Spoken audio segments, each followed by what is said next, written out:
Hey guys, welcome back to our channel BCom वाले। आज के वीडियो में हम BCom third semester banking and insurance का third chapter structure of banking system पढ़ने वाले हैं। तो शुरू करते हैं। लास्ट में हमने देखा था structure of Indian banking system, ये है banking system.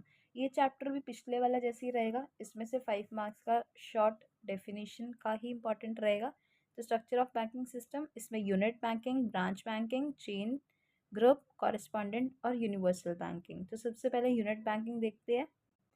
Meaning and definition. तो यूनिट बैंकिंग एक सिंगल ब्रांच, ये एक सिस्टम है जिसके अंदर बैंक ऑपरेट करता है एक स्पेसिफाइड एरिया में, जनरली स्मॉल या फिर limited area, through a specific single office with in limited resources, जिसके अंदर ब्रांच ऑफिस है।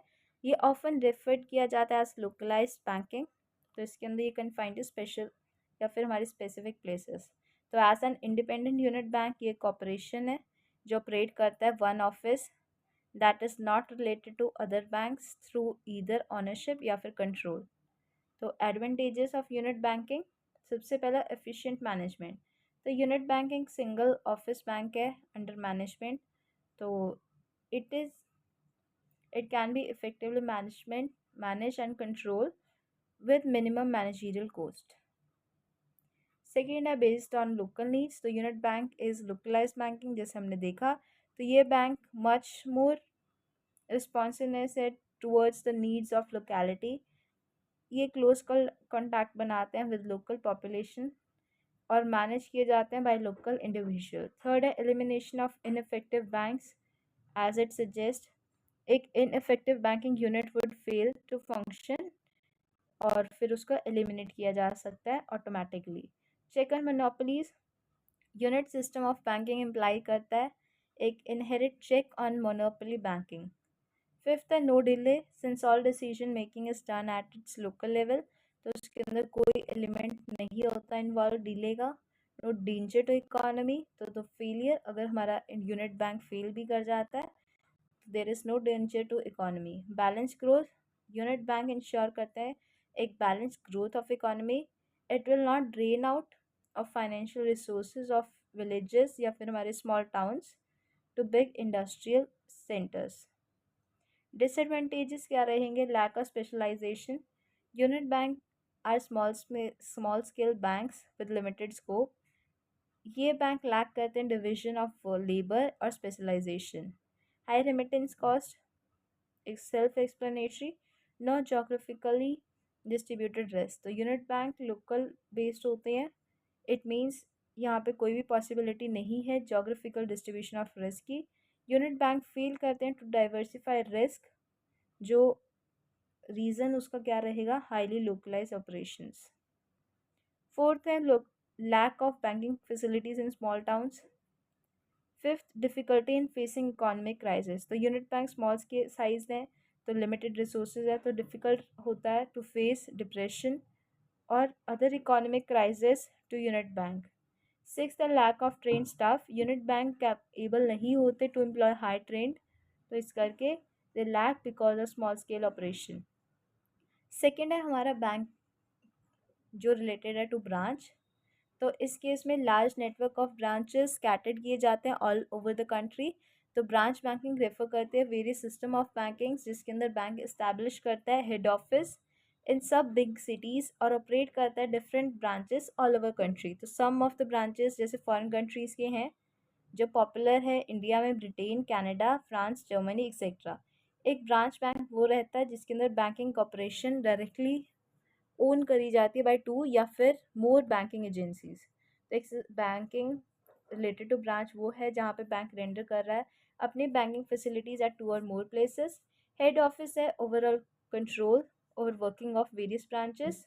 ओवरऑल कंट्रोल सारे ब्रांचेस का जो भी किया गया है बाय वन सेंट्रल अथॉरिटी जो हमारे बोर्ड ऑफ डायरेक्टर्स रहेंगे। तो ब्रांचेस कहीं पर भी ओपन किए जा सकते हैं, same city, country, state. Advantages, large scale operation. Second है जोग्राफिकल स्प्रेडिंग ऑफ रिस्क। तो ये हमने पहले भी देखा है यूनिट बैंकिंग में। रेमिटेंस फैसिलिटीज़, तो ब्रांच बैंकिंग में जो भी हमारे बैंक्स रहेंगे उनके पास उनकी ब्रांचेस रहेंगी all over the country.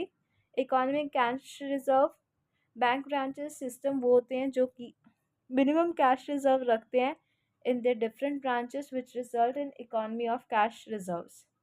Fifth है greater पब्लिक कॉन्फिडेंस. एक बैंक जिसके पास लार्ज नंबर ऑफ ब्रांचेस हैं और उसके पास बहुत सारा फाइनेंशियल रिसोर्सेज है, तो उसके पास पब्लिक का कॉन्फिडेंस रहेगा, पब्लिक का ट्रस्ट रहता है. High banking standard. तो बैंकिंग जो प्रोवाइड करती है डाइवर्सिफाई या फिर modern services to all its type of customer, वो इंट्रोड्यूस कर देते हैं to advance banking techniques and maintain high standard of operation. Seventh है इफेक्टिव क्रेडिट कंट्रोल. तो ब्रांच बैंकिंग हेल्प करता है सेंट्रल बैंक को इम्प्लीमेंट करने में टूवर्ड्स क्रेडिट कंट्रोल मेजर्स मोर एफिशिएंसी. एट्थ है पब्लिक रिलेशंस. नाइन्थ रहेगा हमारा equity of interest rate. Rate of interest remain uniform across different areas. Proper investment of capital. तो branch banking system ensure करता है proper investment of capital, जिसके अंदर हमारी ज़्यादा सेफ्टी और लिक्विडिटी ऑफ फंड्स की, जो हमारी चॉइस ऑफ सिक्योरिटीज़ हैं इन्वेस्टर्स इन्वेस्टमेंट, वो ज़्यादा हो. दस, हमारी capital is most gainfully employed. Easy control. Easier रहे to exercise control over banks. Services of expert. ये पॉसिबल तभी हो पाता अगर बैंक हायर करते हैं सर्विसेज ऑफ कॉम्पिटेंट या फिर professionally qualified managers. Next, expansion of banking services. Branch banking complete कर देता है बैंकिंग सर्विसेज को जो भी अवेलेबल हैं to smallest communities. Last, link with whole country. तो इनका लिंक रहता है through different geographical areas with regard to supply and demand for money. Next है हमारे disadvantages of bank branching. Branch banking expensive. ये एक्सपेंसिव सिस्टम है banking का, तो ये तो ज़्यादा एक्सप्लेन करने वाला है नहीं. Many expenses are to be incur to maintain coordination between different branches. Difficulty रहती है मैनेजमेंट में. तो अंडर ब्रांच बैंकिंग हर बैंक के पास वेरियस ब्रांचेस होते हैं जो स्प्रेड होते हैं all over country and even abroad, तो वो डिफ़िकल्ट हो जाता है to manage and control their activities. Third, encourage करना मोनोपोली को. ब्रांच बैंकिंग सिस्टम इनकरेज करता है monopolistic conditions in banking because बहुत कुछ बैंक्स ही होते हैं जो कंट्रोल करते हैं बैंकिंग को ऑल ओवर वर्ल्ड. तो जो बड़े बैंक्स होते हैं they tend to dominate in banking system through the country. तो ये लीड कर देता है हमारे इकोनॉमिक रिसोर्सेज की फ्यू मैनेजमेंट जो हमारी ग्रोथ में हेल्प करता है of monopolies. Lack of initiative. Bank जो भी हमारे ब्रांच बैंकिंग होते हैं लैक करता है इनिशिएटिव. तो कोई भी जो ब्रांच का ऑफिस है वो इंडिपेंडेंट डिसीजन नहीं ले सकता. तो जो हमारा ब्रांच का मैनेजर है उसके पास लिमिटेड पावर्स हैं, तो मोस्ट ऑफ द टाइम उन्हें वेट करना पड़ता है फ्रॉम कि रीजनल ऑफिस या फिर हेड ऑफिस से. तो वो डिफ़िकल्ट हो जाता है फंक्शन करना अकॉर्डिंग टू लोकल डिमांड या फिर कंडीशन. तो इसके अंदर इनिशिएटिव उनका लॉस्ट रहता है. Branches running at loss. तो अगर उनके पास लॉस भी है फिर वही है कि उन्हें वेट करना पड़ेगा for the decision to come. Six है regional imbalances. Branch banking encourage करता है रीजनल इम्बैलेंसेस को. तो financial resources of economically backwardness areas they tend to get transfer to industries. या थर्ड है हमारा चेन बैंकिंग. तो चेन बैंकिंग एक बैंकिंग सिस्टम है जहाँ पे सेम इंडिविजुअल या फिर ग्रुप ऑफ इंडिविजुअल कंट्रोल करते हैं टू या फिर ज़्यादा बैंक. इस केस में ग्रुप ऑफ इंडिविजुअल परचेज करते हैं बल्क में शेयर्स को ऑफ टू और मोर बैंक्स ताकि वो कंट्रोल कर सके और मैनेज कर सके उन्हें. तो चेन बैंकिंग एक अरेंजमेंट है, वही दो या फिर दो से ज़्यादा बैंक ईच जो रिटेन करें अपनी आइडेंटिटी, कैपिटल या फिर पर्सोनल. तो they are bought under common control by any device other than holding a company. Merits क्या रहेंगे चेन बैंकिंग के? ये सिस्टम फैसिलिटेट कर रहा है हमारे लोकल नीड्स को of credit and finance. Appropriate use हो रहा है लिमिटेड रिसोर्सेज का. Effective system of management, not prone to risk taking. एक चीप सिस्टम ऑफ बैंकिंग है और ज़्यादा एक्सपेंसिव भी नहीं है. डीमेरिट्स, इसकी प्रॉफिटेबिलिटी रिमेन लिमिटेड क्योंकि इसके अंदर रिस्क बहुत है. चेन बैंक जनरली कंडक्ट नहीं करते programmes of social welfare. System of banking promote tendency of bossism in management. तो इसमें बॉस वाला बहुत रहता है जो बॉस से चिपकते हैं एम्प्लॉयज़ या बॉस के अंडर या उनको इन्फ्लुएंस करने में, उनको खुश करने में लगे रहते हैं, तो वो उनका ज़्यादा रूल रहता है। फोर्थ है ग्रुप बैंकिंग। ग्रुप बैंकिंग वो बैंकिंग सिस्टम है जिसके अंदर 2 या फिर ज़्यादा वर्कर्स वर्क कर रहे हैं, जो ऑपरेट कर रहे हैं under control of holding company. तो अंडर ग्रुप बैंकिंग वही है, they are bought under control through same management holding a same company. तो एक होल्डिंग कंपनी वो रहेगी जो कंट्रोल करे और मैनेज करे फंक्शनिंग ऑफ सब्सिडरी बैंक्स। तो there can be more than one bank जो कंट्रोल ले रहा है of management of holding company. तो group banking refers to system जिसके अंदर कॉपरेशन है ऑफ होल्डिंग कंपनी ऑपरेट कर रहा है 2 और more banks. Advantages, effective management.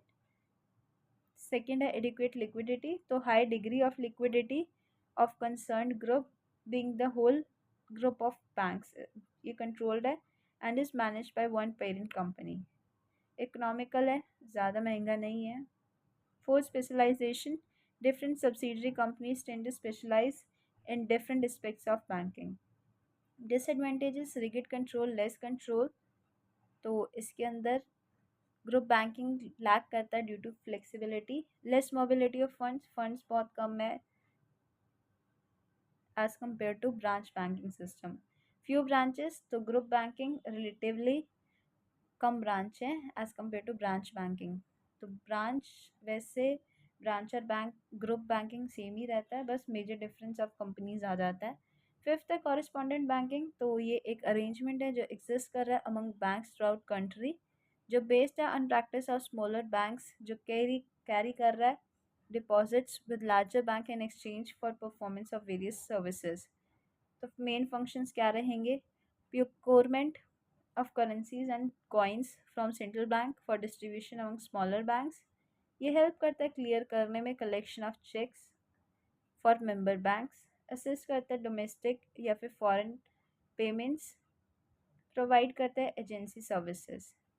Merits, तो ऑल द मेंबर बैंक्स जो रिटेन कर रहे हैं अपनी independent identity, different member banks जो रिलेटेड हैं to each other like branch bank, limited resources are optimally used, expert services और specialized staff becomes possible। Demerit resources बहुत लिमिटेड हैं, तो क्योंकि smaller size of member bank, smaller bank becomes high dependent तो वो correspondent banks पर और there functioning. Universal banking, ये एक मल्टीपर्पज़ या फिर मल्टी फंक्शनल सुपर मार्केट है जो ऑफर कर रही है बैंकिंग या फिर बैंकिंग और हमारे financial services through a single window. तो इसके अंदर कैसी सर्विसेज आ सकते हैं? Investment banking, commercial banking, development banking, merchant, mutual, factory, housing finance. तो लार्ज बैंक ऑपरेट करते हैं एक्सटेंसिव नेटवर्क ऑफ ब्रांचेस जो प्रोवाइड करते हैं बहुत सारे डिफरेंट सर्विसेज, होल्ड करते हैं several claim on firms including equity and डेब्ट and participate directly in corporate governance of firms जो रिलाई कर रहे हैं ऑन बैंक्स फॉर फंडिंग और ऑन इंश्योरेंस अंडरराइटर्स। करेक्टरिस्टिक्स, एक यूनिवर्सल बैंक पार्टिसिपेट करे different types of banking activities में जिसके अंदर कमर्शियल बैंक और इन्वेस्टमेंट बैंक ऑफर किया जाता है थ्रू अदर फाइनेंशियल सर्विसेज जैसे insurance. Universal bank also called as full service financial firms या फिर फुल सर्विस इन्वेस्टमेंट बैंक, ये ऑफर करते हैं एसेट मैनेजमेंट, ट्रेडिंग और अंडरराइटिंग। तो बैंक्स बहुत ज़्यादा साइज़ के रहते हैं एज़ कम्पेयर टू यूनिवर्सल, क्योंकि ये यूनिवर्सल हैं। These bank offer a lot of finance to companies। Universal bank एक लार्ज नेटवर्क ऑफ ब्रांचेस रहते हैं ऑल ओवर कंट्री। इसके advantages, economies of scale, they result in greater economies, efficiency in form of lower cost, higher output और better products। Profitability diversion, तो bank utilise करते हैं उसके existing skills in single type of financial services and offering other kinds of diversifying activities। Third है resource utilisation, एक bank process करता है all type of information about existing customers. Easy marketing of services, एक bank establish करता है brand name जो वो easily use कर सकता है for its existing branches and staff to sell other financial products। One-stop shopping, it beneficial for the bank and its customers as it saves lot of transaction cost by increasing the speed of economic activities। Disadvantages एक ही है, no expertise in long term lending क्योंकि ये short term है, तो अगर short term है तो वो भी एडवांटेज है, वो आप डिसएडवांटेज भी लिख सकते हो। आपको समझाना ना चाहिए बस। तो there is are different type of long term loans, जैसे प्रोजेक्ट फाइनेंस, इंफ्रास्ट्रक्चर फाइनेंस। तो हैविंग लोज long gestation projects can not properly handle by the single bank. इसमें इतना ही था। हमने 6 टाइप ऑफ बैंक पढ़े, पिछले में हमने बहुत सारे पढ़े थे। तो ये मेनली 5 मार्क्स के लिए ही रहेगा। 5 मार्क्स में कोई भी उठा के पूछ सकता है।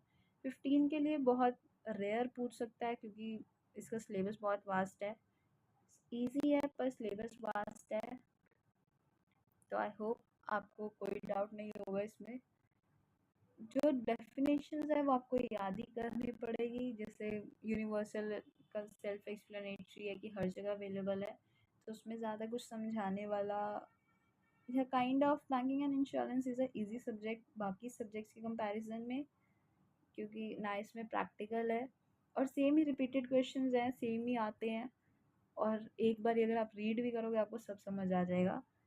तो पीडीएफ का लिंक डिस्क्रिप्शन में है। Please like the video.